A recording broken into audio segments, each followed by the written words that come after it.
की ध्वनी प्रदूषणाच्या बाबतीत या देशात आज परिस्थिती अशी आहे की कुठलीही संदिग्धता नाही आहे. यामध्ये कुठलाही असा काही गुंतागुंतीचा प्रश्न आता राहिलेला नाही आहे जो न्यायालयांनी सोडवावा. कायदा आणि निर्णय न्यायालयांचे हे इतके स्पष्ट आहेत की खरं सांगायचं तर ध्वनी प्रदूषण हा शब्दच ऐकायला नाही आला पाहिजे. आपल्या देशात रोज काही ना काहीतरी कार्यक्रम चालूच असतो. कधी मिरवणूक, कधी आरती, कधी नमाज, कधी बांधकाम, कधी रस्ते खोदाई, अशा अनेक गोष्टींचा त्रास सर्वांना होत आहे. परंतु याबाबतीत कायदा काय सांगतो व आपण त्याचा अर्थ कसा लावला आहे, यावर काय उपाययोजना करता येईल याबाबत सखोल मार्गदर्शन ॲडव्होकेट अमोघ परळीकर यांनी अभ्यास मंडळाच्या कार्यक्रमात सर्वांना मार्गदर्शन केले. आता DJ तुझा आवाज वाढव असं नको, आता DJ तुझा आवाज बंद कर अशी म्हणण्याची वेळ आली आहे. परंतु यासाठी काय करायला हवं आहे? मी अमोघ परळीकर. माझं व्याख्यान मागच्या गुरुवारी होतं. खरं तर पावसामुळे होऊ शकलं नाही आणि आज सायबर सिक्युरिटीवर एक पोलीस अधिकारी बोलायला येणार होत्या बाई. त्यावेळी त्यांना काही कारणाने जमू शकत नाही आहे. त्यामुळे आजचा जो विषय मी मागच्या गुरुवारी बोलणार होतो तो थोडासा चर्चेच्या मार्फत किंवा चर्चेच्या स्वरूपात करावा असं जरा डोक्यात आलं. आणि थोडंसं ध्वनी प्रदूषणावर तुम्हाला ऐकायला लागणार आहे. आणि म्हणजे हे नेहमीच तसंच आहे की आपल्याला जे ऐकायचं नसतं ते आपल्याला ऐकायला लागतं आणि आजही तशी वेळ आलेली आहे आणि हे थोडंसं सुसंगतच झालं असं मला वाटतं विषयाशी. म्हणून मला वाटतं ध्वनी प्रदूषणाचं पण असंच आहे. म्हणजे बरेचदा आपल्याला नेहमी अनुभव येतो की मला एखादी गोष्ट ऐकायची नाही आणि मला सक्तीचं श्रोते बनायला लागतं आणि मी त्याच्याबद्दल काही करू शकत नाही. आणि बरेचदा हतबलता असते, चिडचिड असते किंवा राग पण असतो याबद्दल समाजामध्ये आणि आपल्याही मनात असतो. प्रश्नही असतात की ह्याला उपाय आहे की नाही, कायदा काय म्हणतो. त्यामुळे ध्वनी प्रदूषणाच्या संबंधीचा कायदा असं जेव्हा मी म्हणतो तेव्हा नक्की मी कशाबद्दल बोलणार आहे हे सुद्धा मला पहिल्यांदा स्पष्ट करायला पाहिजे. तर मी तांत्रिकदृष्ट्या कायद्यावर बोलणार नाही, तर मी थोडंसं तत्वांवर बोलणार आहे की 2000च्या नंतर हे सगळं सुरू झालेलं आहे आपल्या देशामध्ये. आणि ध्वनी प्रदूषणाचे जे नियम आहेत ज्याला आपण कायदा म्हणू ते 2000 सालचे आहेत. ते पर्यावरण संरक्षण कायदा आहे जो 85 सालचा मोठा महत्त्वाचा कायदा संसदेने केलेला आहे. त्याच्या अंतर्गत केलेले नियम आहेत. आणि गैरसमज प्रचंड आहेत. म्हणजे तुम्ही चांदणी चौकातनं पुण्यात शिरता, दोन्ही बाजूला आता पूल आहेत आणि नवीन बांधकाम आहे.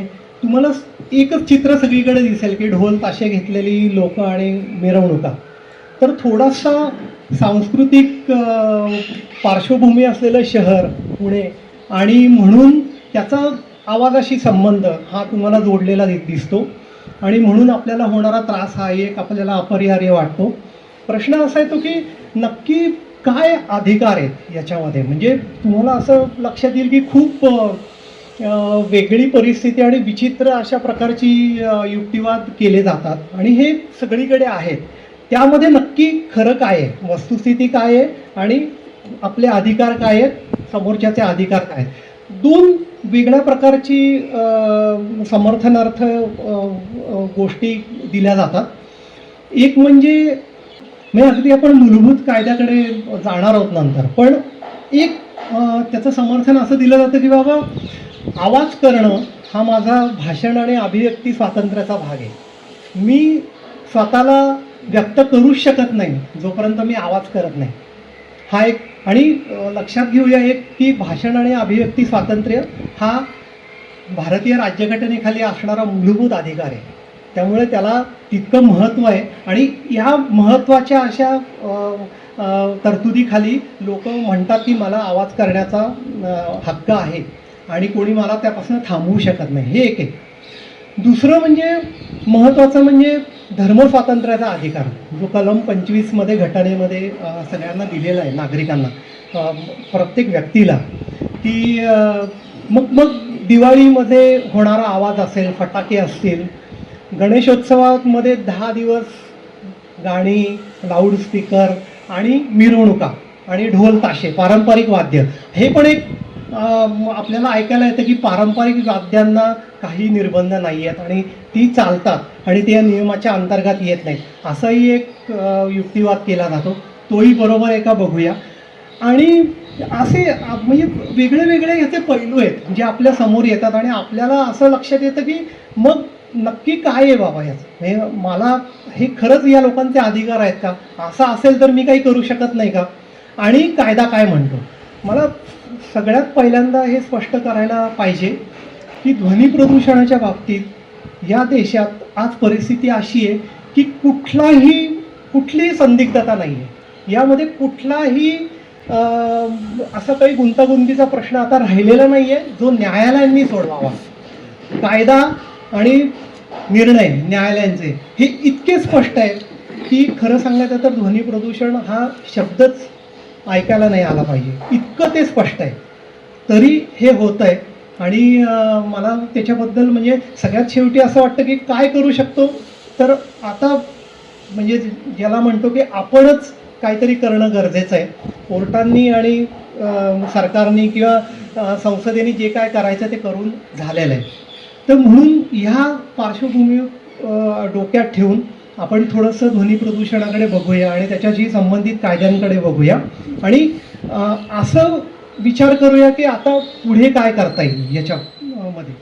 आता एक मला स्पष्ट करू दे, मी जेव्हा धर्मस्वातंत्र्याबद्दल बोललो त्यावेळी कृपया असा गैरसमज करून घेऊ नका की फक्त मी विशिष्ट धर्माच्या सणांबद्दलच बोललो, असं नाही आहे. कोर्टाने हे खूप स्पष्ट केलेलं आहे की ध्वनी प्रदूषणासंबंधीचा कायदा हा कुठल्याही धर्माला तसाच लागू आहे.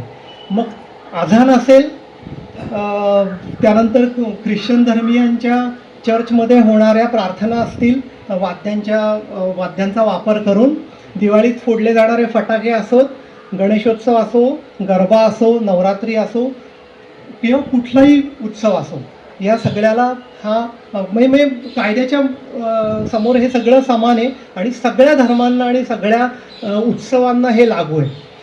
काही काही केसेस आपण जर का पाहायला गेलो तर धक्कादायक आपल्याला गोष्टी वाटतात. म्हणजे आपल्याला वाटत नाही की असं काही असू शकतं की न्याय, आणि तुम्हाला दोन पॅरलल विचार पद्धती दिसतील अतिशय समांतर, ज्या एकमेकांना मिळतच नाही कधी कुठे. त्या अशा आहेत, एक म्हणजे राज्यकर्ते, धोरणकर्ते किंवा सरकार ज्याला आपण म्हणतो, किंवा स्थानिक स्वराज्य संस्था म्हणू किंवा ऑथॉरिटीज म्हणू, की ज्यांनी काम करणं अपेक्षित आहे ध्वनी प्रदूषण नियंत्रण करायला किंवा थांबवायला, आणि ते करत नाही आहेत. ही एक विचार पद्धती आहे आणि ते पूर्णपणे कायद्याच्या विरोधात किंवा विसंगत वागत आहेत असं खेदाने म्हणायला लागेल.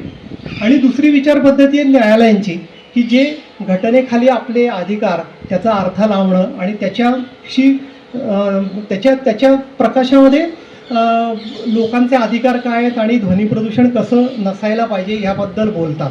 त्यामुळे या दोन वेगळ्या विचारधारा आज देशामध्ये दिसतात. आपण एक लक्षात ठेवलं पाहिजे की न्यायालयांनी जे म्हणलेलं आहे तोही कायदाच आहे, आणि म्हणून न्यायालय काय म्हणतायत या कायद्याविषयी हे आपण सर्वप्रथम बघूया. मी तुम्हाला म्हटलं की 2000 साली हा कायदा आपल्याकडे नियम झाले पर्यावरण संरक्षण कायद्याखाली 1986च्या. ते नियम हे फार त्रोटक होते आणि मी 3 मुख्य केसेसबद्दल तुमच्याशी बोलणार आहे. त्या 2 केसेस या सर्वोच्च न्यायालयाने दिलेले निकाल आहेत आणि एक निकाल आहे तो मुंबई उच्च न्यायालयाने दिलेला आहे. पण हे तिन्ही अतिशय महत्त्वाचे आणि त्यातली जी तत्त्वं आहेत ती दुर्दैवाने कुठेही आज असं दिसतं की ती अंमलबजावणी त्याची होत नाही आहे, किंवा जसं ज्या पद्धतीने ती राबवायला पाहिजे त्या पद्धतीने ती राबवली जात नाही आहे. हे सगळं कायदा जरी असला तरी घटनेखाली केलेलं काम आहे. प्रश्न असा येतो की घटनेखाली असे कुठले भाग आहेत की ज्यासाठी तुम्हाला उठून थेट सर्वोच्च न्यायालयात जाता येतं किंवा उच्च न्यायालयात जाता येतं. तर तो भाग आहे मूलभूत अधिकारांचा. हे मूलभूत अधिकार तुम्हाला माहिती आहे, भाषण आणि अभिव्यक्ती स्वातंत्र्य हा मी एक उदाहरण दिलं याचं. समानतेचा अधिकार असेल, म्हणजे आत्ता त्याच्यावरनं शबरीमलाच्या मंदिरात बायकांनी 10 ते 50 वर्षाच्या त्यांना अधिकार आहे की नाही जायचा. मग धर्मस्वातंत्र्याचा अधिकार ह्याच्यात लागू होतो का, हे सगळं सुप्रीम कोर्टात परत चाललेलं आहे. त्यामुळे धर्मस्वातंत्र्याचा अधिकार असेल, भाषण अभिव्यक्ती स्वातंत्र्य असेल, पण असा कुठला अधिकार आहे का या देशात जो तुम्हाला आणि मला पर्यावरणासंबंधी कुठला तरी हक्क देतो घटनेमध्ये? तर त्याचं उत्तर आहे की ब्लॅक अँड व्हाईटमध्ये ज्याला आपण म्हणतो, म्हणजे लिखित स्वरूपात असा कुठलाही अधिकार घटनेखाली नमूद केलेला नाही. मग कसं काय तो अधिकार मिळाला की ज्यामुळे, आणि मूलभूत अधिकारांचं महत्त्व असं आहे की तुमच्या आणि माझ्या मूलभूत अधिकारांवर जर का गदा यायला लागली, त्याचा भंग झाला किंवा तो धोक्यात आला, तर कुठल्याही व्यक्तीला थेट उठून सुप्रीम कोर्टात याचिका करता येते किंवा उच्च न्यायालयात जाता येतं, इतकं त्याचं महत्त्व आहे. आता हे महत्त्व का आहे? कारण त्याच्यामागे हा आपण पारतंत्र्यात असणं आणि इंग्रजांनी म्हणजे लादलेली गुलामगिरी असेल किंवा हक्क नसतील लोकांना, त्यातनं स्वातंत्र्य चळवळ आणि मग हक्क निर्माण झाले आणि ते हक्क कुठेतरी संरक्षित करायला पाहिजेत आणि म्हणून मूलभूत अधिकारांची सगळी संकल्पना आहे आणि म्हणून ते महत्त्व आहे की थेट उठून सर्वोच्च न्यायालय किंवा उच्च न्यायालयात जाणं हा मूलभूत अधिकार आहे. मग मी तुम्हाला म्हणलो की पर्यावरणासंबंधी असा कुठला अधिकार आहे का आपल्याला, तर तो नाही आहे. पण जगण्याचा अधिकार म्हणून जो अधिकार कलम 21 खाली आपल्याला सांगितला जातो किंवा तो नमूद केलेला आहे, त्याचा अर्थ लावताना 1980च्या नंतर एका प्रकरणामध्ये वेळ अशी आली की सर्वोच्च न्यायालयात असा प्रश्न झाला की घटनेमध्ये जो जगण्याचा अधिकार दिला आहे ते कशा प्रकारचं जगणं अभिप्रेत आहे घटनाकर्त्यांना. त्याचं उत्तर देताना न्यायालयाने असं दिलं, सर्वोच्च न्यायालयाने, की असा अधिकार की जो माणूस म्हणून जगण्याचा अधिकार असेल तरच तो जगण्याचा अधिकार आहे असं मानता येईल आपल्याला. मग प्रश्न असा विचारला पुढे की माणूस म्हणून कशा प्रकारचं जगणं अभिप्रेत आहे, आणि मग न्यायालयाने त्याचं उत्तर असं दिलेलं आहे की माणूस म्हणून सन्मानानं जगणं हे म्हणजे जगण्याचा अधिकार असं आपल्याला म्हणता येईल. आणि मग तिसरा प्रश्न आपोआपच असा निघाला की माणूस म्हणून एखाद्या व्यक्तीला या देशात सन्मानानं कधी जगता येईल, आणि त्याचं उत्तर देताना सर्वोच्च न्यायालय असं म्हणतं की माणूस म्हणून तुम्हाला सन्मानानं तेव्हाच जगता येईल जेव्हा या देशात स्वच्छ हवा असेल, स्वच्छ पाणी असेल, स्वच्छ पर्यावरण असेल, समतोल असेल पर्यावरणाचा, इकॉलॉजिकल बॅलन्स, किंवा आरोग्यदायी हवा असेल, हायजेनिक ॲटमॉस्फिअर. हे सगळे जेव्हा अर्थ लावला जगण्याच्या अधिकाराचा, तर तुम्ही असा प्रश्न आपल्याला पडू शकतो की अरे ठीक आहे, हे काय शब्दांचा खेळ आहे की जगण्याचा अधिकार म्हणजे स्वच्छ हवा, स्वच्छ पाणी, स्वच्छ पर्यावरण. पण काय झालं आहे बघा, पेनाच्या एका फटकाऱ्याने हे सगळ्या गोष्टी जेव्हा जगण्याच्या अधिकारात वाचल्या गेल्या तेव्हा हे सगळ्या गोष्टी आपोआप मूलभूत अधिकार झाले. आज घटना दुरुस्ती करायची असेल आणि मूलभूत अधिकारामध्ये बदल करायचा असेल आणि असा कुठला मूलभूत अधिकार लोकांना द्यायचा असेल तर लोकसभा आणि राज्यसभा दोन्ही ठिकाणी 2/3 बहुमत लागेल, त्यांनी ते पास व्हायला लागेल.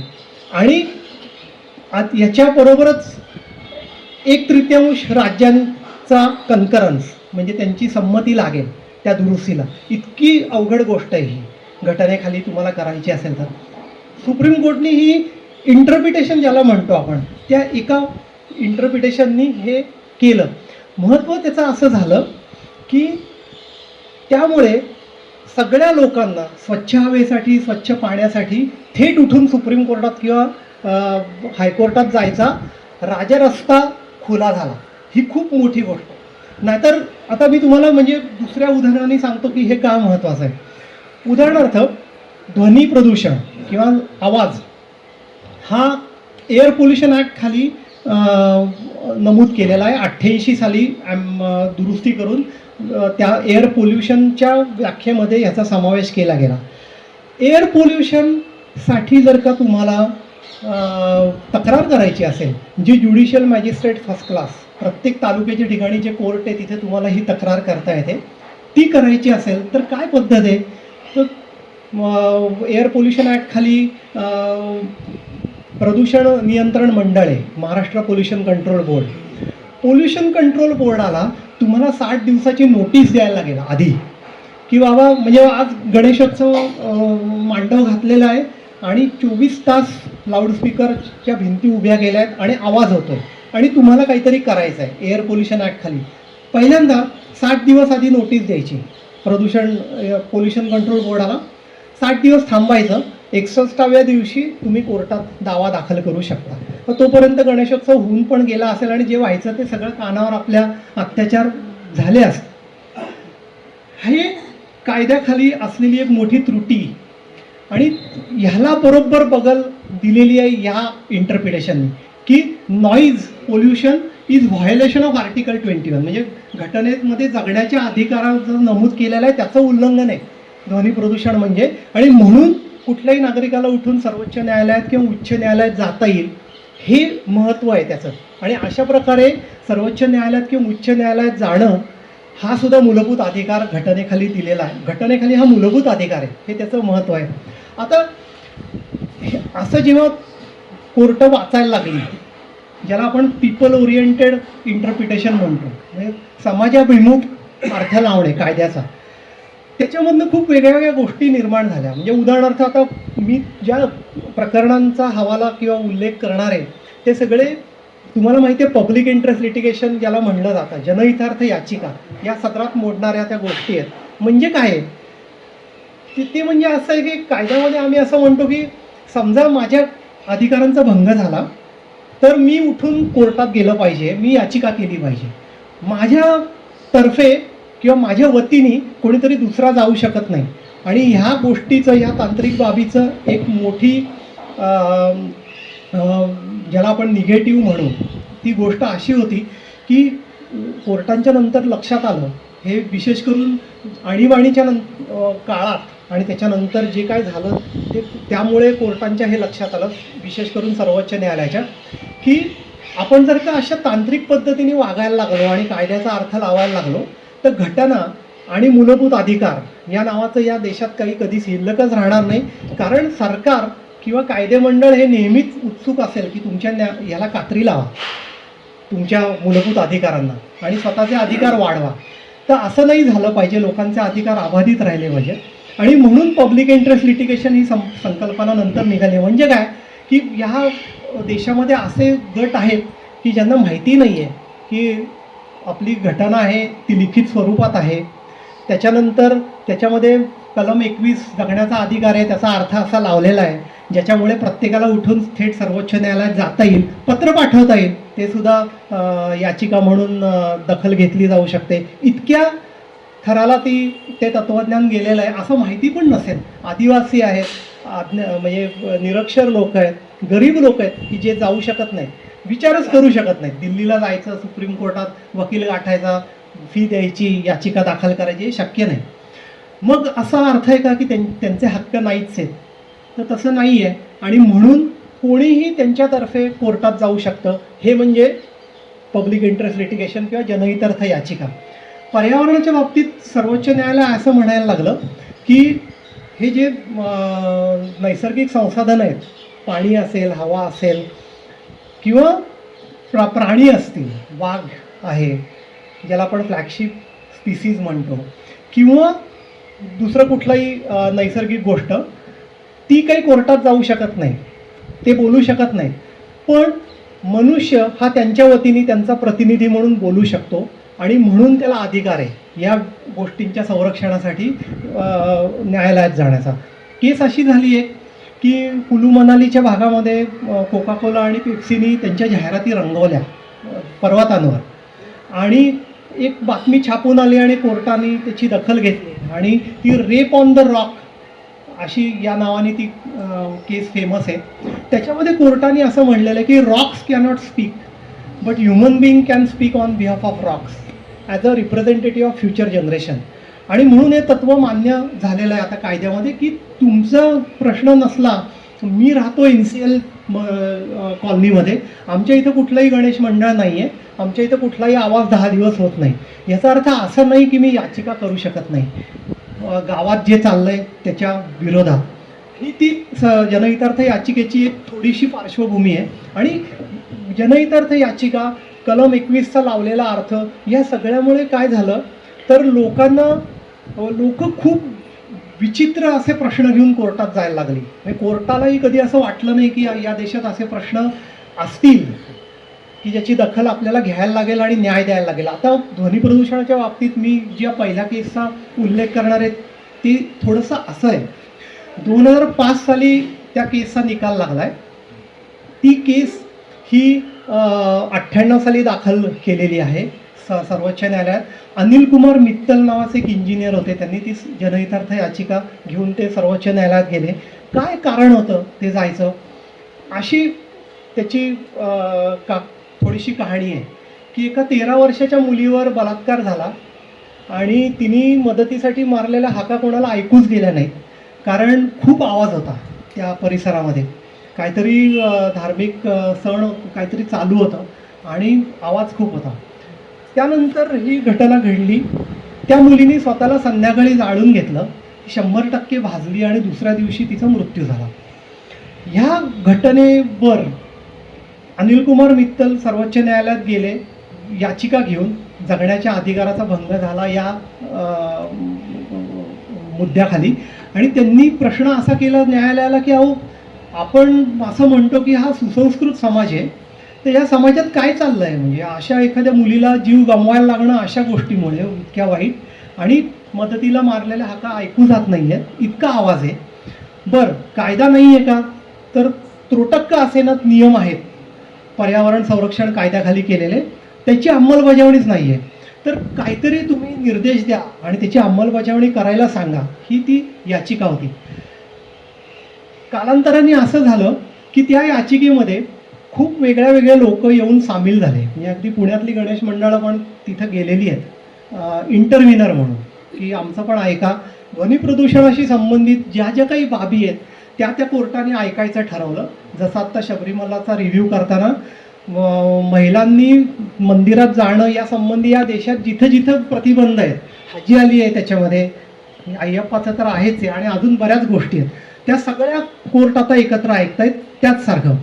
म्हणून त्याला कोर्टाने एक रेफरन्स केस म्हणून ट्रीट केलेलं आहे, ठरवलेलं आहे की आम्ही एक रेफरन्स केस म्हणून ही नॉईज पोल्युशनच्या संबंधी विचारात घेणार आहोत, आणि ज्यांना ज्यांना म्हणून तुमचं म्हणणं मांडायचं आहे त्यांनी सर्वोच्च न्यायालयात म्हणणं मांडावं. मग असं करून खूप लोक त्याच्यात आलेले आहेत. हॉर्न संबंधी बाजू मांडल्या गेलेले दिसते, फटाक्यांसंबंधी बाजू मांडलेली दिसते की कसे असावेत, त्याचं केमिकल कॉम्पोजिशन काय असावं. फटाके बनवणारे लोक पण होते त्याच्यात, मॅन्युफॅक्चरर्स, आणि इतर बाबी पण अर्थातच होत्या. आता परत म्हणजे पहिल्यांदा हा प्रश्न परत कोर्टासमोर आला की दोन बाजू, एक बाजू म्हणते की शांततेत राहणं हा माझा मूलभूत अधिकार आहे घटनेखाली. म्हणजे कसं, तर त्यांचं म्हणणं असं होतं की जगण्याच्या अधिकारामध्ये तुम्ही जर का असं म्हणत असाल की माणूस म्हणून सन्मानानं जगण्याचा अधिकार हा कलम 21 खाली जगण्याचा अधिकार म्हणून आहे, तर माणूस म्हणून सन्मानानं जगणं याचा अर्थ असा आहे की मला जर का माझ्या घरात असं वाटत असेल की शांत मी असायला पाहिजे आणि मला जो आवाज ऐकायचा नाही आहे तो माझ्या कानापर्यंत पोचला नाही पाहिजे, हा म्हणजे सन्मानानं जगण्याचा अधिकार, असं त्यांचं म्हणणं होतं सर्वोच्च न्यायालयात. विरुद्ध बाजूचं म्हणणं असं होतं की आवाज करणं, मी जसं म्हणलं की हा माझा भाषण आणि अभिव्यक्ती स्वातंत्र्याचा भाग आहे, तर मी व्यक्त होणार आहे, त्याच्यावर कोणी बंधन आणू शकत नाही, कारण हा माझा घटनेखाली आर्टिकल 19(1)(अ) 19(1) आहे, जो freedom of speech and expression ज्याला म्हणतो आपण, त्याखाली हा माझा अधिकार आहे. आणि दिवाळी आणि इतर बाबतीतल्या लोकांनी असं प्रतिपादन केलं की बाबा हा आमच्या धर्मस्वातंत्र्याचा भाग आहे, आम्हाला फटाके वाजवायलाच लागतात, त्याशिवाय आमचा सण साजरा नाही होऊ शकत. त्यामुळे तुम्ही असं नाही म्हणू शकत की फटाके वाजवायचे नाहीत किंवा इतक्या ते इतक्या वेळातच वाजवायचे किंवा इतक्या आवाजापेक्षा जास्त आवाजाचे फटाके नाही वाजवायचे वगैरे वगैरे. आता हा दोन मूलभूत अधिकारांचं भांडण असं जेव्हा कोर्टासमोर आलं की जगण्याचा अधिकार, कारण तुम्हाला आवाज ऐकायला नाही आले पाहिजे तर तुमची इच्छा नाही आहे, आणि भाषण आणि अभिव्यक्ती स्वातंत्र्य, तर हे कसं सोडवलं आहे हा तिढा, म्हणजे फार बघणं. मी हे थोडंसं विस्ताराने का सांगतोय, कारण थोडंसं माझं वैयक्तिक मत असं आहे की ज्या दृष्टिकोनातनं कोर्टांनी हा प्रश्न बघितलेला आहे आणि रियालिटी ज्याला म्हणतो, वस्तुस्थिती जी रस्त्यावर आपल्याला दिसते, किंवा तुम्ही पोलिसांकडे गेलात आणि तक्रार केलीत तर जी सेन्सिटिव्हिटी किंवा संवेदनशीलता पाहिजे त्यांच्यामध्ये ती अजिबात आपल्याला दिसत नाही. आणि आपल्या हे लक्षातच येत नाही की हे मूलभूत अधिकारासंबंधीचं भांडण आहे, इतकं महत्त्व त्याला आहे आणि तुम्ही किरकोळ दृष्टिकोन ठेवताय त्याच्याबद्दल अतिशय. आणि म्हणून येणारी हतबलता आहे आणि ती येण्याचं कारण नाही. म्हणून मी हे मूलभूत अधिकारांसंबंधीचं भांडण सांगतोय, म्हणजे आपल्या लक्षात येईल की ह्याला मूल्य जे आहे ना, ज्या जोडलं गेलेलं ते समजून घेणं खूप महत्त्वाचं आहे. तर कोर्टाने हे म्हणलं की हा कलम 21चा भाग आहे. आता हा भाषण आणि अभिव्यक्ती स्वातंत्र्याचा भाग आहे का माझ्या, की मी पाहिजे तसा आवाज करणं, पाहिजे तेव्हा करणं, मी मशीन वापरणं. खरं तर लाऊडस्पीकर लावायला परवानगी घ्यायला लागते असं कायद्यामध्ये आहे. तर म्हणून तो पण भाग आहे की हे सुद्धा कदाचित आपल्याला माहिती नसू शकतं की मला लाऊडस्पीकर लावायचं आहे तर मला परवानगी लागते. त्या नियमांकडे थोडंसं आपण नंतर येऊ. भाषण आणि अभिव्यक्ती स्वातंत्र्याबाबत कोर्टाने असं म्हणलं, आणि मी थोडीशी बॅकग्राऊंड पण सांगतो की हा तिढा जो असतो किंवा हे जे द्वंद्व आहे दोन मूलभूत अधिकारांचं, तर ते सोडवण्याची कसोटी काय आहे ती सुप्रीम कोर्टने एका वेगळ्या केसमध्ये अतिशय वेगळ्या संदर्भात घालून दिलेली आहे. ती पण केस खूप इंटरेस्टिंग आहे. जरी ती नॉईज पोल्युशनशी संबंधित नसली तरी ती वेगळ्या पोल्युशन संबंधी आहे, त्याबद्दल मी बोलतो. पण 19(1) म्हणजे भाषण आणि अभिव्यक्ती कोणाला आहे असं कोर्टाने विचारलं. त्यात कोर्टाने सुरुवातीला एक गोष्ट स्पष्ट केली की हे बघा, भाषण आणि अभिव्यक्ती स्वातंत्र्य हे जेव्हा तुम्ही म्हणता तेव्हा ते काही ॲब्सोल्यूट नाही आहे, त्याच्यावर काही बंधन आहेत. त्याच्यामध्ये जसं पॉझिटिव्ह ॲस्पेक्ट आहे तसा निगेटिव्ह ॲस्पेक्ट पण आहे. फंडामेंटल राईट्समध्ये तो नेहमीच आहे असं कोर्टाने म्हटलेलं आहे वेगळ्या वेगळ्या प्रकरणामध्ये. म्हणजे कसं की भाषण स्वातंत्र्य किंवा अभिव्यक्ती स्वातंत्र्य जसं आहे तसं राईट टू रिमेन सायलेंट हा सुद्धा त्याच्यातच अंतर्भूत आहे. तुम्ही एखाद्या व्यक्तीला तू बोललंच पाहिजे अशी सक्ती नाही करू शकत, त्याला वाटलं तर तो बोलू शकेल. आणि न बोलणं हा सुद्धा भाषण आणि अभिव्यक्ती स्वातंत्र्याचाच भाग आहे घटनेखाली. तसंच जर का एखाद्याचं हे बोलणं आणि व्यक्त होणं हे मूलभूत अधिकार आहे, तर तुमचा किंवा माझा ऐकणाऱ्याचा हा अधिकार आहे की त्याला जर का ते ऐकायचं नसेल तर त्याला तुम्ही ऐकू शकत नाही. Nobody can be held as captive audience in this country, nobody can indulge in to aural aggression असं कोर्टाने वापरलेले शब्द आहेत. तुम्ही कोणालाही सक्तीचे श्रोते बनवू शकत नाही. मला माफ करा, मी तुम्हाला आज बनवलेलं आहे सक्तीचे श्रोते, मी बोलणं अपेक्षित नव्हतं आज. पण त्याला मी असं म्हणतो की तुम्ही स्वखुशीने आलेला आहात आणि इथे बसलेला आहात, त्यामुळे तो डिफेन्स मला आहे की ठीक आहे, मी सक्तीचे श्रोते तुम्हाला नाही करत आहे, पण तत्व हे की तुम्ही कोणालाही कॅप्टिव्ह ऑडियन्स करू शकत नाही. बरं, हा अधिकार कोणाला आहे असा कोर्टाने प्रश्न विचारला. हा अधिकार हा माणसाला आहे. Freedom of speech and expression हा सिटिझनला असलेला अधिकार आहे, नागरिकाला, व्यक्तीला.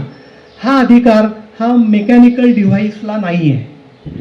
मेकॅनिकल डिव्हाइस आणि व्यक्ती हे दोन अतिशय भिन्न गोष्टी आहेत. त्यामुळे माझं भाषण आणि अभिव्यक्ती स्वातंत्र्य प्रत्यक्षात आणायला मला हे लागू शकतं. हे इन्सिडेंटल आहे, it is not part of my right असं कोर्टाने असं म्हणलंय. म्हणजे हा तुमच्या भाषण आणि अभिव्यक्ती स्वातंत्र्याचा भाग नाही आहे, इंटिग्रल पार्ट नाही आहे. हा ही सेक्युलर गोष्ट आहे, हा मॉडर्न इन्व्हेन्शन आहे. धर्माच्या बाबतीत आपण हे नंतर बोलू, धर्म स्वातंत्र्याच्या बाबतीत. पण थोडक्यात म्हणजे काय, कोर्टाने त्यात असं म्हणलं की भाषण आणि अभिव्यक्ती स्वातंत्र्य हे माणसाला दिलेलं स्वातंत्र्य आहे. त्यामुळे तुम्ही तुमच्या फॅकल्टीचा वापर करा आणि कितीही आवाज करा, आमचं काही म्हणणं नाही. तो आवाज मी मेकॅनिकल डिव्हाइस वापरून करीन असा तुम्हाला अधिकार नाही आहे. आर्टिकल 19(1) खाली म्हणण्याचा it is not part of your right, mechanical device is not part of your right असं त्यांनी म्हणलेलं आहे. आणि अतिशय वेगळ्या प्रकारे म्हणजे हा मुद्दा आपल्याला निकालात काढलेला दिसतो की हा भाषण आणि अभिव्यक्ती स्वातंत्र्याचा भाग नाही. आता हे झालं याच्याबद्दल. आता धर्म स्वातंत्र्याबद्दल काय म्हणलं की दिवाळीमध्ये फटाके वाजवायला पाहिजे, किंवा खूप वेगळ्या वेगळ्या कॉन्टेक्स्टनी कोर्टांच्या समोर हे आलेलं आहे, अजानबद्दल आलेलं आहे. पश्चिम बंगालमध्ये कलकत्ता हायकोर्टचं एक अतिशय विस्तृत अशा प्रकारचं निकालपत्र आहे जे फक्त आझानवर बोलतं की हा म्हणजे होतं काय माहिती का की आपली धारणा अशी असते किंवा लोकांची की प्रार्थना करणं offering of prayers is part of article 25 म्हणजे राईट टू रिलिजन. ह्याचा मी प्रार्थना करणं मी देवासंबंधी काहीतरी म्हणणं हे माझ्या धर्मस्वातंत्र्याचा भाग आहे आणि म्हणून त्याच्यावर गदा आणली जाऊ शकत नाही. याच्याबद्दल कोर्टाने खूप छान उत्तर देऊन ठेवलेलं आहे आणि ते उत्तर बाबरी मशीद जेव्हा पाडली 92ला त्याच्यानंतर केंद्र सरकारने ती सगळी जागा ताब्यात घेतली स्वतःच्या. ती यासाठी की ते म्हणले की आम्ही कस्टोडियन म्हणून काम करू आणि कोर्टात दावा प्रलंबित आहे, त्याचा निकाल लागलेला आहे 19 साली. पण कोर्टात जो काही निकाल लागेल तेव्हा ज्या व्यक्तीला ज्या समुदायाला कोर्ट ते देईल आणि असं धरेल की त्यांची ती जागा आहे त्यांना आम्ही ती नीट हँडओव्हर करू. यासाठी ती सुरक्षित राहावी म्हणून 92 साली ती ॲक्वायर केली. त्याच्यावर एक याचिका झाली सर्वोच्च न्यायालयात आणि असं म्हणलं गेलं की मशीद आहे आणि मशीद ही ताब्यात घेतली नाही जाऊ शकत कारण ही आमच्या धर्मस्वातंत्र्याच्या हक्काचा अविभाज्य भाग आहे. का तर मी एखाद्या समुदायाचा आहे, मुस्लिम असेल नाही तर हिंदू असेल, हिंदूंसाठी देऊळ आणि मुस्लिमांसाठी मशीद, ख्रिश्चनांसाठी चर्च असेल तर to offer prayer is a fundamental integral part of article 21 अविभाज्य भाग आहे माझ्या धर्मस्वातंत्र्याचा असं प्रतिपादन आहे. आणि अविभाज्य भाग असल्यामुळे तुम्ही तो भाग काढून घेऊ शकत नाही तुमच्या ताब्यात. मला नाही जाता येणार आहे आता तिथे प्रार्थना करायला असं प्रतिपादन होतं. कोर्टाने त्याच्यात काय म्हणलं आहे की टू ऑफर प्रेयर म्हणजे कुठेही जाऊन आपण प्रार्थना करणं हा धर्मस्वातंत्र्याचा भाग नाही. तुम्ही जर का असं दाखवून दिलं कोर्टाला की हो मी एका विशिष्ट परिस्थितीमुळे किंवा विशिष्ट कारणामुळे हे खूप गरजेचं आहे आणि हा गरजेचा भाग आहे माझ्या धर्मात स्वातंत्र्याचा तरच ते मान्य केलं जाऊ शकतं. कस्टम आहे खूप वर्षाची असं काही कोर्टासमोर आणलं तर गोष्ट वेगळी. पण नाहीतर एखाद्या ठिकाणी प्रार्थना करणे हा धर्मस्वातंत्र्याचा भाग. प्रार्थना करणे आहे पण मी ह्याच ठिकाणी करीन मग जसंच व्हायचं म्हणजे की नंतर काय म्हणायचं मुंबईत सगळीकडे प्रार्थना व्हायच्या काहीतरी नाव होतं त्याला रस्त्यांवर म्हणजे हिंदू करायचे मुस्लिम नाही हनुमान चालीसा नाही त्याला काय ते सगळेजण मिळून एकत्र महाआरती किंवा सगळ्यात चांगलं उदाहरण म्हणजे 10 दिवस मी मांडव घालणार आणि तिकडे गणपती बसवणार. हा धर्मस्वातंत्र्याचा भाग आहे का याचं उत्तर स्पष्ट आहे की हा धर्मस्वातंत्र्याचा भाग नाही आहे. तुम्हाला असा अधिकारच नाही आहे. कोर्टाने खूप स्पष्ट केलेलं आहे की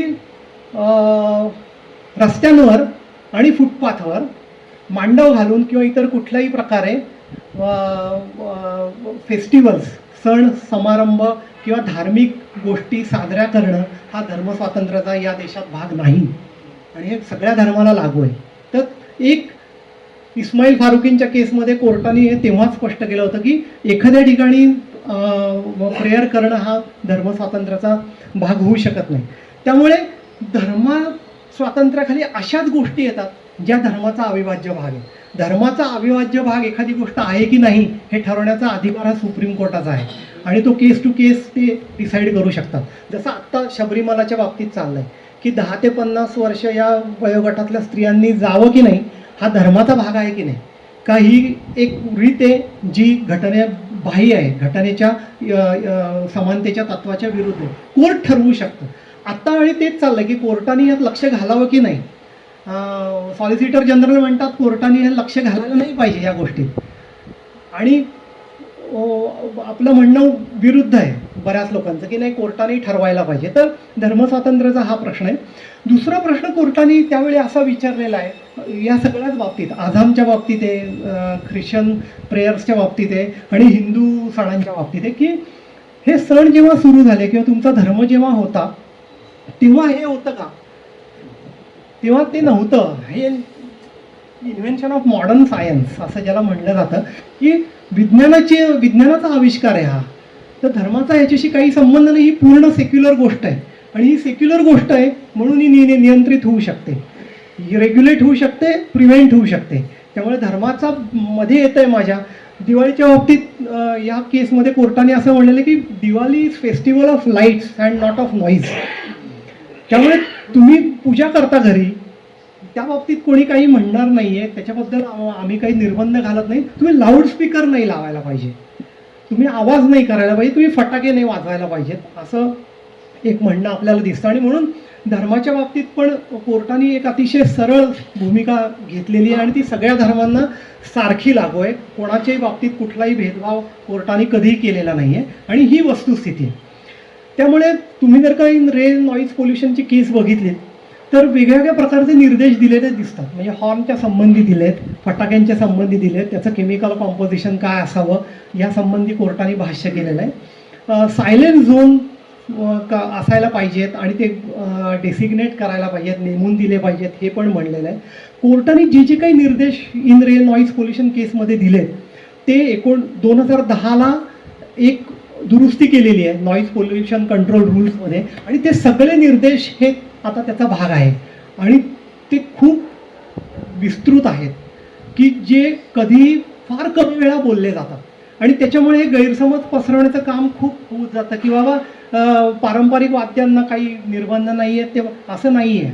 आता तुम्ही जर का आलात म्हणजे नियमांकडे आलात, नियमांकडे येऊ त्याच्या आधी मी फक्त तुम्हाला थोडीशी बॅकग्राऊंड या केसची देतो की हा जेव्हा दोन मूलभूत अधिकारांचं भांडण असं जेव्हा होतं तर ते कुठल्या निकषांवर कोर्ट ठरवतं की कुठल्या अधिकाराला महत्त्व द्यायचं आणि कुठल्याला द्यायचं नाही आहे. कारण दोन्ही मूलभूत अधिकार आहेत घटनेतले, तर त्याच्यामध्ये हे तोलणं खूप अवघड आहे. तर एक केस अशी झाली mister x versus hospital Z. मुद्दामून त्याची नावं दिलेली नाही आहेत कारण त्याच्यामध्ये जो मुद्दा होता त्याच्या संवेदनशीलतेमुळे की मिझोरममधला एक डॉक्टर गव्हर्नमेंट हॉस्पिटलमधला मणिपूरमधला तो बंगलोरमध्ये त्याच्या पेशंटला घेऊन कुठल्या तरी ट्रान्सप्लांटेशन किंवा अशी कुठली तरी सर्जरी करायला आला, त्याला रक्त द्यायला लागलं त्या पेशंटला आणि डॉक्टरनी रक्त देण्याची तयारी दाखवली कारण कोणी उपलब्ध नव्हतं. त्याचं ब्लड जेव्हा टेस्ट केलं तेव्हा असं लक्षात आलं की हा HIV पॉझिटिव्ह आहे. त्यामुळे अर्थातच ते देता नाही आलं. त्याचं लग्न ठरलं होतं त्याच्या गावी आणि हॉस्पिटलनी त्याच्या गव्हर्नमेंट हॉस्पिटलनी जिथं तो काम करायचा त्यांनी ही बाब त्या बाईंना उघड केली की हा HIV पॉझिटिव्ह आहे. अर्थातच ते लग्न मोडलं. असं म्हणल्यावर ह्या व्यक्तीने गव्हर्नमेंट हॉस्पिटलच्या विरुद्ध नुकसान भरपाईचा दावा केला. अल्टिमेटली ते सुप्रीम कोर्टात पोचलं आणि प्रश्न असा आला की काय आहे म्हणजे खरंच तो पात्र आहे का. ह्यामध्ये आता मी तुम्हाला जे ध्वनी प्रदूषणाचं उदाहरण दिलं ते आर्टिकल 21 जगण्याचा अधिकार आणि भाषण आणि अभिव्यक्ती स्वातंत्र्य याचं भांडण. ह्याच्यामध्ये राईट टू प्रायव्हसी जो जगण्याच्या अधिकाराचा भाग म्हणून मान्य झालेला आहे ते आर्टिकल 21 खालचाच राईट आणि दुसरा राईट त्या बाईंचा की टू लीड हेल्दी लाईफ, हे दोन्ही एकाच कलम 21चाच भाग आणि त्याच्याच दोन भागातलं एकमेकातलं भांडण असा स्वरूपाचा तो वाद होता. कोर्टाने असं म्हणलेलं आहे त्या केसमध्ये की the right which advances public morality public health shall alone be recognise by us in case of conflict. म्हणजे पब्लिक हेल्थ किंवा पब्लिक मोरॅलिटी ज्यामुळे त्याला बढावा मिळेल, त्याचा सुधार होईल असा राईटच आमच्याकडनं ओळखला जाईल किंवा त्याला वजन आमच्याकडनं दिलं जाईल जेव्हा या दोन अधिकारांचं भांडण होईल. ह्या तो निकष आहे. आणि पर्यावरणासंबंधीचा कुठलाही प्रश्न किंवा नॉईज पोल्युशन हा पब्लिक हेल्थशी रिलेटेड गोष्ट आहे, त्याचा संबंध आहे आणि म्हणून हा महत्त्वाचा आहे. त्याच्यानंतर दुसरी जी केस आहे ती आहे म्हणजे ती ख्रिश्चन चर्च संबंधातली एक केस आहे की ती प्रार्थना करताना खूप वेगळी वाद्य वाजवली जायची आणि वापर केला जायचा. शेजारी कॉलनी होती रेसिडेन्शियल, हा खूप त्रास व्हायचा. त्यांनी हायकोर्टमध्ये याचिका केली आणि पोल्युशन कंट्रोल बोर्डाने सांगून पण हे ऐकत नाहीत आणि अशा स्वरूपाचा तो वाद होता. हायकोर्टनी सांगितलं की बरोबर आहे, यामुळे पोल्युशन होतं आहे आणि यांनी वापरली नाही पाहिजेत वाद्य. वाद सुप्रीम कोर्टात गेला आणि जजचं असं म्हणणं होतं की हे मुद्दामून केलेला दावा आहे आमच्या विरुद्ध आम्ही आमचा धर्मस्वातंत्र्याचा अधिकार किंवा मायनॉरिटी म्हणून असलेला अधिकार त्याला बाधा यावी म्हणून हे सगळं केलेलं आहे असं त्यांचं म्हणणं होतं. आणि अर्थातच सर्वोच्च न्यायालयाने ते मान्य नाही केलेलं. त्यामध्ये खूप महत्त्वाचं काहीतरी कोर्टाने सांगितलेलं आहे. त्यांनी असं सांगितलं की सुसंस्कृत समाजामध्ये कुठलाही अधिकार हा सर्वोच्च नाही आहे किंवा ॲब्सोल्यूट नाही आहे. तो इतर लोकांचे जे अधिकार आहेत त्याच्याशी सुसंगत पद्धतीनेच वापरला गेला पाहिजे किंवा त्याची अंमलबजावणी तशी झाली पाहिजे. आणि धर्माच्या नावाखाली तुम्ही कोणालाही त्रास देऊ शकत नाही या देशात, मग कोणी असो ते. आणि त्याच्यामध्ये कोर्ट या थराला गेला आहे की कोर्टाने असं म्हणलेलं आहे की even babies have fundamental right to sleep. लहान अर्भकं, लहान मुलं यांचा हा मूलभूत अधिकार आहे की त्यांना शांत झोपता आलं पाहिजे. म्हातारी लोकं असतील, आजारी व्यक्ती असतील किंवा काही मानसिक आजार असलेले लोक असतील ज्यांच्यासाठी नॉईज हा अत्यंत घातक असतो किंवा वाईट असतो, त्यांचे अधिकार पण तुम्ही लक्षात घेतले पाहिजेत. आणि म्हणून हा त्यांचा फंडामेंटल राईट आहे, राईट टू स्लीप. हा सुद्धा कोर्टाने फंडामेंटल राईट किंवा बेसिक ह्युमन राईट धरलेला आहे. कारण एका केसमध्ये तर कोर्टाने असं म्हणलेलं आहे की जेव्हा म्हणजे थर्ड डिग्री मेथड ज्याला म्हणलं जातं, पोलिसांच्याकडनं किंवा गुप्तहेरांकडनं माहिती काढायला जो वापरला जातो, तर त्यामध्ये अशा केसेस समोर आलेल्या आहेत की जिथं व्यक्तीला झोपूच दिलं जात नाही अजिबात. तर कोर्ट असं म्हणतं की अशा पद्धतीने वागणं होतं आहे जे आवाज करतायत त्या लोकांचं, की तुम्ही लोकांना, आणि तो कुठे नेऊन जोडलाय बघा. म्हणजे त्यांनी असं म्हणलंय की भाषण आणि अभिव्यक्ती स्वातंत्र्य महत्त्वाचं आहे. मला माझ्या शेजाऱ्याशी बोलता आलं पाहिजे, मला माझ्या घरात बोलता आलं पाहिजे एकमेकांशी. आणि हे खूप गरजेचं आहे लोकशाहीच्या दृष्टीने की विचारांचं आदानप्रदान होईल, चर्चा होतील आणि बोललं जाईल. आणि तुम्ही हे होऊच देत नाही, ध्वनी प्रदूषण करताय तुम्ही त्याच्यामुळे, आणि त्याच्यामुळे सुद्धा हे मान्य नाही आहे. आणि म्हणून हा त्या केसमध्ये कोर्टाने असं म्हणलेलं आहे की धर्मस्वातंत्र्याचा इथे काही संबंध नाही आहे आणि तुम्ही इतरांच्या अधिकारांचं भान ठेवलं पाहिजे आणि त्याचा आदर केला पाहिजे. त्यामुळे ही गोष्ट अत्यंत स्पष्ट आहे की धर्मस्वातंत्र्य असेल किंवा भाषण आणि अभिव्यक्ती स्वातंत्र्य, हा ध्वनी प्रदूषण करणं हा या दोन्ही अधिकारांचा अजिबात मूलभूत भाग नाही आहे. आणि जे आपल्याला आत्ता होताना दिसतं आहे.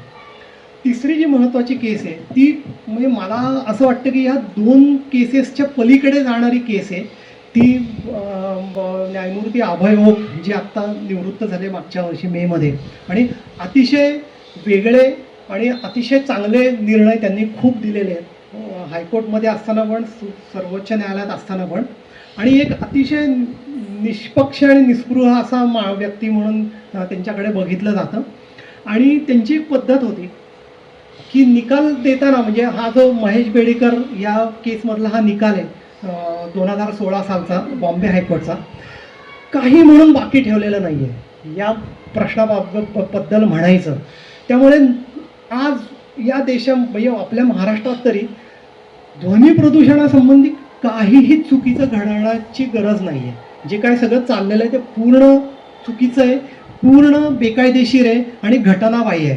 आणि खरं सांगायचं तर म्हणजे मी तुम्हाला हे नक्कीच सांगू इच्छितो की तुम्ही जर का मला विचारलं की नॉईज पोल्युशन रूल्स जे आहेत 2010ला जे अमेंड झाले त्याचा भंग झाला समजा, आणि त्याची थोडक्यात मी ही केस सांगितल्यावर आपण त्याच्या संबंधी थोडंसं बोलू. तर शिक्षा काय आहे असं जर का तुम्ही विचारलं की उद्या ध्वनी प्रदूषण झालं आणि म्हणजे लाऊडस्पीकर आहे आणि परवानगी घेतलेली नाही आहे आणि लाऊडस्पीकर लावलेला आहे आणि आवाजाच्या मर्यादा आहेत की बाबा काय रहिवासी भाग आहे, म्हणजे 4 भाग करायचे, residential, commercial, industrial, commercial, residential आणि सायलेन्स असे 4 झोन्स करायला पाहिजेत कुठल्याही शहराचे. त्याच्यामध्ये इंडस्ट्रीयलमधली लिमिट काय आहे तर दिवसा 75 डेसिबल इतका आवाज मॅक्सिमम होऊ शकतो, ह्याच्यावर आवाज करता येत नाही या देशामध्ये 75 डेसिबलच्या वर. आत्ता मी बोलतोय ते सुद्धा 55 डेसिबल किंवा त्याच्या वर नक्की असू शकतं मोजलं तर, आणि मोजण्याची सोय स्मार्टफोनमध्ये आहे. तर 75 डेसिबल दिवसा म्हणजे सकाळी 6 ते रात्री 10 या काळामध्ये 75 डेसिबल आवाज इंडस्ट्रीयल झोनमध्ये करता येतो. रात्री तो 70 आहे.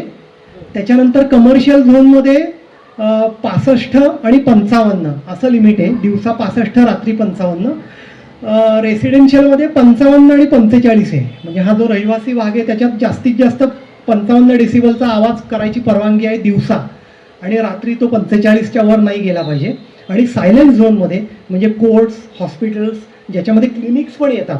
आमच्या इकडे क्लिनिक आहे, म्हणजे डोळ्याचे डॉक्टर आहेत, ते क्लिनिक आहे, तो सायलेन्स झोन म्हणून ट्रीट होऊ शकतो.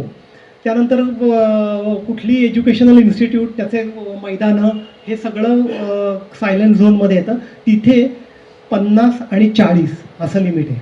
दिवसा 50, रात्री 40, याच्यापेक्षा जास्त आवाज करता येत नाही.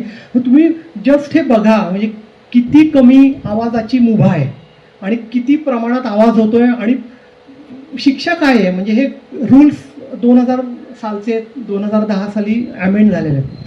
कुठल्याही नॉईज पोल्युशन कंट्रोल रूल्सचा भंग झाला तर तो पर्यावरण कायद्याचा भंग आहे असं धरण्यात येईल. आणि त्याची सेक्शन 15 खाली, पर्यावरण संरक्षण कायद्याखाली असं म्हणलेलं आहे की रूलचा भंग झाला तर 1 लाख रुपये दंड किंवा 5 वर्ष तुरुंगवास किंवा दोन्ही अशी पेनल्टी प्रोव्हाइड केलेली आहे. म्हणजे प्रॉसिक्युशन झालं उद्या तर हे होऊ शकतं.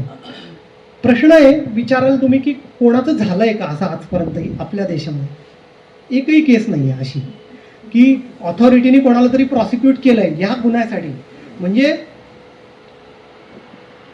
दर वर्षाला लोक 10 दिवस त्यांची घरं सोडून बाहेर जातात गावातली गणेशोत्सवाच्या काळात, कारण अतिशय त्रास होतो. आणि आपल्याला असं वाटतं की ह्याला काही उपाय नाही आहे आणि आपण काही करू शकत नाही. काय करू शकतो थोडंसं नंतर येऊ. मी महेश बेडेकरचं थोडक्यात तुम्हाला सांगतो. महेश बेडेकर एक परत अशी केस आहे की ज्याच्यामध्ये खूप वेगळे वेगळे लोक येऊन सामील झालेले आहेत. त्यांनी पब्लिक इंटरेस्ट लिटिगेशन फाईल केलेलं आहे आणि कोर्टाने निर्णय दिलेला. आता काय आहे ते 2 मुद्दे आहेत खूप महत्त्वाचे. एक म्हणजे नॉईज पोल्युशनचा मुद्दा आहे आणि दुसरा म्हणजे मांडव उभे करणे आणि रस्ता अडवणे, फुटपाथ अडवणे हा मुद्दा आहे. खूप स्पष्ट म्हणजे ओक साहेबांची पद्धतच ही होती की ते त्या कायद्याशी संबंधित जे जे काय असेल त्याचा आधार घ्यायचे त्यांच्या केसमध्ये आणि तो प्रश्न ठेवणारच नाही शेवटी. काही त्यात कुठलाही संदिग्धता नाही, कुठलाही गोंधळ नाही, काही नाही, स्पष्ट, ॲम्बिग्युइटी नाही. काय आहे, रस्त्याच्या बाबतीत न्यायालय असं म्हणतं की तुम्हाला रस्त्यावर असण्याचा अधिकार नाही, तुम्हाला रस्ता वापरण्याचा अधिकार आहे. You cannot claim right to be on road. काही लेजिटिमेट पर्पजेससाठी मला कोणाला तरी घ्यायचं आहे, कोणाला तरी सोडायचं आहे, मी थांबवू शकतो, तो प्रश्न नाही आहे. पण याच्या व्यतिरिक्त मी रस्ता अडवू शकत नाही. ट्रॅफिक सुरळीत गेलं पाहिजे व फुटपाथाच्या बाबतीत लोकांना नीट चालता आलं पाहिजे. तुम्हाला हा राईटच नाही आहे कोणाला की रस्ता अडवणं, फुटपाथ अडवणं. मी सण साजरे करतो माझे, आणि तुम्ही बघा म्हणजे आता मला आठवत नाही, म्हणजे माझ्या लहानपणी गणेश जन्म, दत्त जयंती, सार्वजनिक म्हणतोय मी, हे कुठेही कधी झालेले, हनुमान काय रामजन्म, ते तर ठीक आहे, हो मिरवणुका निघाल्या अगदी. तर तुम्ही जर का विचार केला की न्यायालय म्हणताय आणि नियम कायदे जे आहेत त्याच्यामध्ये हे बसतंय का? अजिबात बसत नाही. आणि सर्वोच्च न्यायालयाने ओक साहेबांनी एक खूप नीट सांगितलेलं आहे की काय राईट आहे तुमचा, असं झालं तर कॉम्पेन्सेशन मागा, आर्टिकल 21चा भंग झाला म्हणून, आणि दुसरं प्रॉसिक्यूट करा हे पण म्हणलेलं आहे. आणि याबद्दल म्हणजे हे म्हणलेलं आहे, हा कोर्टाचा आदेश आहे, निर्देश दिलेला आहे खूप स्पष्ट स्वरूपात. हा राईट आहे मांडवांच्या बाबतीत. मग त्यांनी असे पण आदेश दिलेले आहेत की मग काय करायला पाहिजे, तर कुठल्याही उत्सवाच्या आधी कमिशनरनी टीम्स करायच्या आहेत किंवा कलेक्टरनी, तहसीलदार आणि या लेवलचे जे अधिकारी आहेत त्यांच्या टीम्स करायच्या आहेत. त्यांनी जाऊन बघायचं आहे की कुठला मांडव आहे, कुठे आहे, त्याला परवानगी आहे का, ती डिस्प्ले केली आहे का मांडवात. डिस्प्ले केली नसेल काढून टाका मांडव. परवानगी आहे का हे तपासा, परवानगी घेतली पाहिजे, ती काही अटींच्या अधीन राहून ती परवानगी असायला पाहिजे. त्यात ही एक अट अशी असेल की तुम्ही 55 डेसिबलच्या वर आवाज करता कामा नये, किंवा तुम्ही लाऊडस्पीकर लावणार असाल तर त्याला परवानगी घेतली पाहिजे. हे सगळं खूप स्पष्टपणे सांगितलेलं आहे. नागरिकांना अधिकार दिलेले की बाबा तुम्ही तक्रारी करू शकता जर का तुम्हाला असं वाटलं एखाद्या मांडवाला परवानगी नाही आहे किंवा तो जागा व्यापतोय. मला असं वाटतं की कुठलाही उत्सव हा साजरा होऊ शकत नाही जर का तुम्ही हे नीट पाळायचं ठरवलं तर. कारण महानगरपालिकांनी काय सांगायला सुरुवात केली कोर्टाला, की आम्ही 1/3 फक्त त्यांना रस्ता व्यापायला सांगतोय. तर कोर्ट असं त्याच्यावर म्हणतं की हा रूल तुम्हाला कोणी सांगितला 1/3? हे कुठनं काढलं तुम्ही 1/3? कुठला रस्ता आहे तो, किती लांबीचा आहे, तिथं किती व्यस्तता आहे, किती जण वापरतात तो, त्याच्यावर हे तुम्ही ठरवलं पाहिजे. आणि कमिशनरला जे कायद्याखाली अधिकार दिलेत आणि पोलीस कमिशनरला, या दोघाही ऑथॉरिटीजनी हे नीट विचार करूनच ठरवायचं आहे की कोणाला किती परवानगी द्यायची. तुम्ही असं ब्लँकेट परमिशन किंवा सरसकट परवानग्या अशा देऊ शकत नाही. हे त्याच्यात म्हणलेलं आहे, कारण हा फंडामेंटल राईटचा भाग आहे की. आणि त्यात एक अतिशय सुंदर त्यांनी गोष्ट सांगितली की प्लीज शाळांमध्ये जाऊन हे लहान मुलांना आणि विद्यार्थ्यांना सांगा की रस्त्यावर आणि फुटपाथवर सण साजरे करणं किंवा धार्मिक समारंभ करणं हा धर्मस्वातंत्र्याचा भाग नाही. So that children would not be swayed away by religious sentiments, असे शब्द आहेत न्यायालयाचे, की धार्मिक बाबींनी त्यांनी हे होऊ नये, काय हां वाहवत जाऊ नये म्हणून हे त्यांना सांगा. तसंच कुठल्याही सणाच्या आधी आपण पेपरला वाचतो की आयुक्त, कॉर्पोरेटर्स आणि गणेश मंडळं यांची मीटिंग झाली. मागच्या वेळी त्यांनी सिव्हिल सोसायटीच्या लोकांना येऊ दिलं नाही तिथे, हे पेपरला छापून आलं होतं.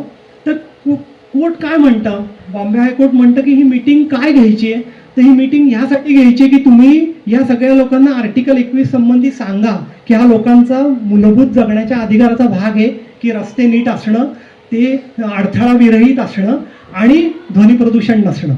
याबाबत या लोकांना तुम्ही सांगा. म्हणजे कोण, आवाज करणारे लोक आणि ऑफकोर्स आपले धोरण म्हणजे राज्यकर्ते यांना. पूर्ण वेगळं आपल्याला चित्र दिसतं या संदर्भात आणि पूर्ण न्यायालयाच्या निर्णयाच्या विरोधात. हे दुर्दैवाची गोष्ट आहे, पण ही होती. त्याच्यानंतर ध्वनी प्रदूषणा संदर्भात पण त्यांनी खूप म्हणजे हे सांगितलंय की मी जे तुम्हाला सांगितलं की शिक्षा आहे 1 लाख रुपये दंड किंवा 5 वर्ष तुरुंगवास. मग एक याचिका अशी पण होती त्याच्यामध्ये की ह्या ऑथॉरिटीला सांगा की त्यांना की लोकांना म्हणजे जे कोण भंग करतील याचा, त्यांना तुम्ही त्यांच्या विरुद्ध फौजदारी गुन्हे दाखल करा या कलमाखाली, या पर्यावरण संरक्षण कायद्याखाली. तर ते अधिकार हे प्रदूषण महाराष्ट्र पोल्युशन कंट्रोल बोर्डाला आहेत. त्यामुळे त्यांनी असं म्हणलं की महाराष्ट्र पोल्युशन कंट्रोल बोर्डाने हे करायला पाहिजे, त्यांच्या मेंबर सेक्रेटरीने किंवा सदस्यांनी. त्यामुळे कुठलाही प्रश्न असा झाला तर आपण यासंबंधी त्यांना मेल लिहून कळवू शकतो. आणि नियमांमध्ये असं म्हणलेलं आहे की ध्वनी प्रदूषण झालं म्हणजे काय, तर समजा हे रहिवासी भाग आहे आणि याच्यात लिमिट 55 आहे. आत्ता 7 वाजलेत, 7:30 वाजलेत, तर 55 डेसिबल ही लिमिट आहे. ज्याच्या पलीकडे जास्त आवाज होऊ शकत नाही. ही प्रायव्हेट जागा आहे, पब्लिक प्लेस नाही आहे. त्यामुळे तुम्ही जर का याच्या पेरिफेरीला म्हणजे कडेला उभा राहिलात सीमेवर, तर 5 डेसिबल जास्त इतका आवाज अलाउड आहे. म्हणजे 55 अधिक 5 60, 60च्या वर आवाज गेला नाही पाहिजे, ही इथली मर्यादा आहे. पब्लिक प्लेस असेल तर 55 अधिक 10 म्हणजे 65, याच्या पलीकडे आवाज करायला मुभा नाही आहे. हे झालं तर थेट तक्रार करायला पाहिजे ऑथॉरिटीकडे. ऑथॉरिटीनी त्याची दखल घेणं बंधनकारक आहे. त्या बरेचदा आपल्याला असं लक्षात येतं की पोलीस काही करत नाहीत. तर काय होऊ शकतं याच्यामध्ये, तुम्ही जर का नियम बघितलात तर नियमामध्ये असं म्हणलं आहे, 5 नंबरचा रूल येतो की नॉईज पोल्युशन कंट्रोल मेजर्स हे घेणं आणि ॲम्बियंट नॉईज स्टँडर्ड्स जे प्रिस्क्राईब केलेत म्हणजे 55, 45 वगैरे ते मेंटेन करणं हे ऑथॉरिटीचं काम आहे. असं एकदा म्हणल्यावर जर का ऑथॉरिटी काम करत नसेल तर हे वावगं नाही आहे असं म्हणणं की उद्या पोलीस कमिशनर जी ऑथॉरिटी आहे, deputy superintendent of police he authority आहे नॉईज पोल्युशन कंट्रोल रूल्स खाली, किंवा कलेक्टर डिस्ट्रिक्ट मॅजिस्ट्रेट ही सुद्धा ऑथॉरिटी आहे की ज्यांनी हे बघणं गरजेचं आहे, ते काम करत नसतील तर ह्या कायद्याचा भंग झाला म्हणून त्यांच्या विरुद्ध सुद्धा तक्रार होऊ शकते. ही वस्तुस्थिती आहे, हे अकॅडमिक नाही आहे, हे खरं आहे. आणि कोर्टात म्हणजे उद्या असं झालं तर खूप अवघड होईल या लोकांसाठी. कारण तुम्ही महाराष्ट्र पोल्युशन कंट्रोल बोर्डाच्या वेबसाईटवर गेलात आणि अहवाल बघितले दिवाळीचे आणि गणेशोत्सवातले, तर तुम्हाला सगळ्या अहवालांमध्ये एक शेवटी कॉमन वाक्य दिसेल की in spite of all standards in place and decisions by the court, noise standard has cross the limits. यावर्षी प्रत्येक वर्षीचा अहवाल एक हे वाक्य नेहमी आहे त्याच्यामध्ये. तर आपल्याला दिसतं किंवा मी पोलिसांना दोष नाही देणार, ऑथॉरिटीला नक्की देईन, कारण पोलिसांचे हालच असतात. मग या सगळ्या 10 दिवसात आणि त्यात निवडणुका असतात, अजून काय असतं वगैरे, आणि बळाचा वापर करता येत नाही इथे कुठेही कोणाच्याही विरुद्ध. पण प्रॉसिक्युशन्स होऊ शकतात का? होऊ शकतात. म्हणजे आता वेगळ्या वेगळ्या गोष्टी येतात. आता हे बघा, म्हणजे 2 महिने आधी सराव करणे ढोलाचा, का तर हे पारंपरिक वाद्य असं कुठंही रिलॅक्सेशन कायद्यामध्ये नाही आहे. म्युझिकल इन्स्ट्रुमेंट्स असा शब्द सगळीकडे वापरलेला आहे. याचा अर्थ हा कायदा म्युझिकल इन्स्ट्रुमेंटला पण लागू आहे आणि ढोल हे म्युझिकल इन्स्ट्रुमेंट आहे. तर असं नाही आहे की त्याला तो लागू होत नाही आणि आपण किती आवाज करू शकतो. तर ते 2 महिने आधीपासून चालू होतं. मग 10 दिवस असतात, मग मिरवणूक 2 दिवस किंवा काय 36 तास 40 तास जी काय चालते त्यामध्ये रस्ता अडवणं आहे पूर्ण. दगडूशेठ जिथं बसतो 10 दिवस PMT जाऊ शकत नाही तिकडनं. महेश बेडीकरमध्ये जे म्हणतं ना कोर्ट, पूर्ण विरुद्ध आहे या सगळ्याच्या, पूर्ण. पण आहे ही वस्तुस्थिती आहे आणि हे पण खरं आहे की खूप संवेदनशील आहे. म्हणजे आपण काही नाही करू शकत या गोष्टीला. पण तुम्ही जर का असेसमेंट करायची ठरवली की बाबा खरंच हे कायद्याला धरून आहे का, कायद्याला धरून नाही आहे, तर तुम्हाला सरळ असं दिसतं की हे बेकायदेशीर आहे. काय करता येईल ही गोष्ट वेगळी आहे. म्हणजे मला असं नाही वाटत की सगळ्यांच्या विरुद्ध नुसत्या केसेस कराव्यात, तो कदाचित उपाय नाही आहे. पण पर्सुएशन आणि हे घेऊन जाणं लोकांपर्यंत, म्हणजे मला असं वाटतं की कदाचित माहिती नाही असं पण असू शकतं. आपण थोडासा बेनिफिट ऑफ डाऊट द्यायला पाहिजे आणि चर्चा करायला पाहिजे. पण आरेरावी सहन करणं हे बरोबर नाही आहे. म्हणजे तसं जर का कोणी करत असेल तर म्हणजे मला असं लक्षात येतं की आपण बोलताना ध्वनी प्रदूषणाच्या बाबतीत खूप असे थोडेसे आपल्याला गिल्ट असतो नेहमी की आपण काहीतरी दुसऱ्याचं काहीतरी थांबवतोय किंवा त्याच्या अधिकारावर आपण गदाता आणत नाही आहे ना, किंवा बाबा याला न्यायालयात खेचलं जाईल का जर का आपण तक्रार केली तर. पण मी म्हणजे हे जे सांगितलं तुम्हाला, तर कोर्टाने सांगितलं की गुन्हे दाखल करा. सेक्शन 15 खाली पर्यावरण संरक्षण कायद्याखाली हे झालं पाहिजे. झालं आहे का? एकही नाही झालेलं. गुन्हे दाखल होतात पण ते सेक्शन 15 खाली होत नाही, ते वेगळ्या तरतुदीखाली होतात की ज्या खूप तशा किरकोळ असतात. त्यानंतर नागरिकांना तक्रार करायच्या सोयी त्यांनी हे खूप नीट सांगितलेलं आहे की कुठल्याही मेजर रिलिजियस फेस्टिवलच्या आधी तुम्ही दूरदर्शन असेल, सोशल मीडिया असेल, व्हॉट्सअप असेल, याद्वारे नागरिकांना हे सांगा की कुठे तक्रार करता येईल. WhatsApp number, toll free number हे सगळे दिले पाहिजेत. ऑथॉरिटीचं कंप्लेंटचं लॉगबुक ठेवायला पाहिजे आणि हे कलेक्टरच्या वेबसाईटवर तुम्ही उघड केलं पाहिजे की किती तक्रारी आल्या, त्याच्यावर काय केलं आणि किती त्यातल्या तुम्ही त्याचं निराकरण किती केलं, हे तुम्ही कलेक्टरने वेबसाईटवर त्यांच्या पब्लिश करायचं आहे डेटा. आणि जो तक्रार करतो तो ॲनॉनिमस राहायला पाहिजे. त्याचं नाव विचारण्याचं कारण नाही, त्याचं तपशील विचारण्याचं कारण नाही. पण तक्रार आली आणि तुम्हाला लक्षात आलं की हे होतंय तर तुम्ही त्याची दखल घेतली पाहिजे आणि काम करायला पाहिजे. तुम्ही नॉईज पोल्युशन कंट्रोल रूल्स बघितले तर खूप मी म्हणजे असं म्हणेन की खूप वेगळे ॲस्पेक्ट्स त्याच्यामध्ये आहेत. कन्स्ट्रक्शन इक्विपमेंट्सबद्दलचा एक मोठा महत्त्वाचा भाग त्याच्यात मांडलेला आहे. म्हणजे आपल्याला आता हे खूप जाणवत आहे की पुण्यासारख्या शहरात रिडेव्हलपमेंट सगळीकडे चालली आहे आणि खूप विचित्र आणि वेगळ्या प्रकारचे आवाज सतत होत आहेत. म्हणजे आज इकडं ही बिल्डिंग आहे तर पलीकडची असते, मग अजून शेजारची असते आणि लोक थांबतच नाही आहेत. बरं, बिल्डिंग झाली तर तो एक आवाज असतो, त्याच्यानंतर इंटिरियरचा आवाज असतो. म्हणजे सुतारकाम असेल, टाईल्स लावणं असेल, इतर काही असेल. खूप प्रश्न असा येतो की हे अलाउड आहे का?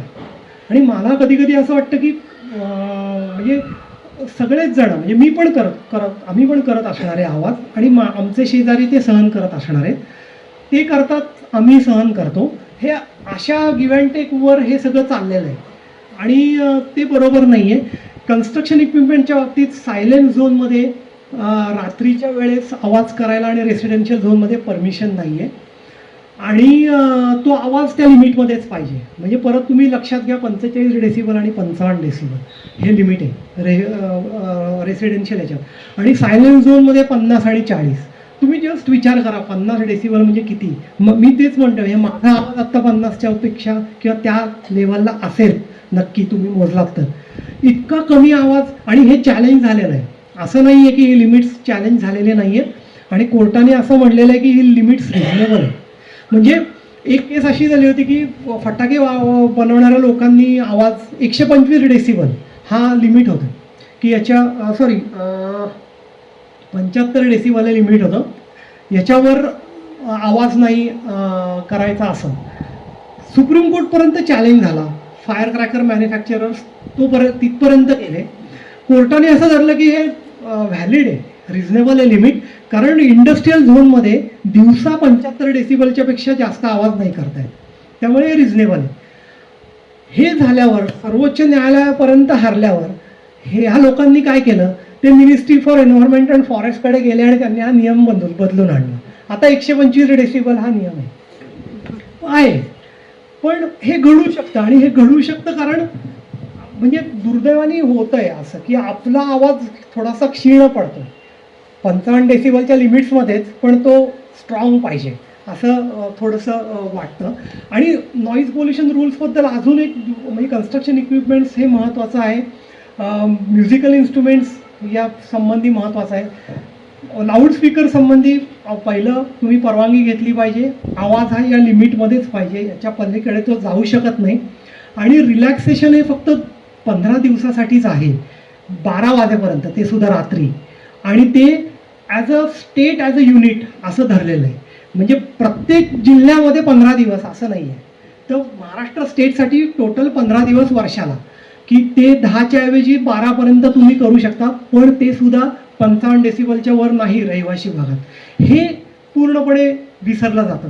आणि त्यानंतर त्यांनी एक अतिशय वेगळी प्रोव्हिजन आहे त्याच्यामध्ये की ज्या काही ऑथॉरिटीज आहेत कंट्री आणि टाउन प्लॅनिंग जे करतात त्या ऑथॉरिटीजचं एक कर्तव्य त्यांनी दिलेलं आहे की त्यांनी noise pollution as a menace to म्हणजे टू डिफाईन किंवा टू मेंटेन डिग्निफाईड लाईफ ह्यासाठी त्यांनी ते विचार करून लक्षात घेतलं पाहिजे. आणि कुठलीही ॲक्टिव्हिटी आपण प्लॅन करताना आधी नॉईज किती आहे एखाद्या लोकॅलिटीमध्ये हे विचार करायला पाहिजे. मेट्रो असेल, एज्युकेशन इन्स्टिट्यूटला परवानगी देणं असेल किंवा इतर कुठली ॲक्टिव्हिटी असेल, तुम्ही हा विचार करायला पाहिजे की आधी नॉईज किती आहे तिथे आणि मग ती करू द्यायची का त्या भागामध्ये. तर म्हणजे मला असं वाटतं की आपण जर का आणि महेश बेडेकरच्या केसमध्ये हायकोर्टने हे सांगितलेलं आहे की नॉईज मॅपिंग करा प्रत्येक शहराचं, की काय आहे बाबा झोन्स कसे आहेत, किती आहेत, ते कसे पसरलेले आहेत, कुठल्या कुठल्या ॲक्टिव्हिटीज तिथे चालतात आणि मग एखाद्या ॲक्टिव्हिटीला परवानगी द्यायची की नाही. परवानगी देताना म्हणजे 20-20 मजली इमारती आपल्या इथं व्हायला पाहिजेत का लोकॅलिटीमध्ये, त्याचे आवाज किती असणार आहेत, मग किती व्हेकल्स आत जाणार आहेत, किती बाहेर येणार आहेत. कोणीही कुठलाही प्रकारचा काही हा अभ्यास केलेला आहे असं वाटत नाही. आणि रॅम्पंट या पद्धतीने परवानगी देण्याचं काम चालू आहे. नॉईज पोल्युशन कंट्रोल रूल्सचं कोणाच्या खिचगणतीत नाही आहेत, पण MRTP ॲक्ट जो आहे म्हणजे रिजनल टाउन प्लॅनिंग ॲक्ट ज्याच्या खाली हे सगळं डेव्हलपमेंटचं काम चालतं, त्या ऑथॉरिटीजनी हे लक्षात घेणं अत्यंत गरजेचं आहे असं महेश बेडेकरमध्ये कोर्टाने सांगितलेलं आहे. त्यामुळे ह्या सगळ्या केसेसचा जर का तुम्ही विचार केला आणि नॉईज पोल्युशन कंट्रोल रूल्स पण बघितलेत तर एक गोष्ट म्हणजे आपल्याला स्पष्ट लक्षात येते की तक्रार करणं थांबवायला नाही पाहिजे. पोलीसकडे तुम्ही फोन केलात आणि तक्रार नाही घेतली तर कोर्ट असं म्हणतं 100वर फोन करा, कारण आता तो 112 आहे तो नंबर, कारण तो सगळ्या वायरलेस थ्रू पुण्यामध्ये जातो आणि त्याचं कॉग्निजन्स घेणं हे बंधनकारक असतं. आणि म्हणून जितक्या जास्त तक्रारी अशा प्रकारे होतील तितका हा जरा चॅनलाइज व्हायला मदत होईल असं वाटेल. आणि मूलभूत अधिकारांसंबंधी सांगणं महत्त्वाचं यासाठीच आहे की हा तुमच्या आणि माझ्या सन्मानानं जगण्याच्या अधिकाराचा भाग आहे. म्हणून आपल्याला म्हणजे याचा अपराधीपणाची भावना येण्याचा किंवा कोणाचे तरी आपण काहीतरी थांबवतोय असा हा काही प्रश्न नाही आहे. आपल्या अधिकाराचा भाग आहे आणि तो झाला पाहिजे. आणि डेव्हलपिंग कंट्री आहे म्हणून आपल्याला हे सगळं होणारच अशी एक मानसिकता भारतात झालेली आहे असं पण सर्वोच्च न्यायालयाने मूळ निकालात असं म्हणलेलं आहे. आणि म्हणून हे करणं गरजेचं आहे. तर म्हणजे मी इथंच थांबतो.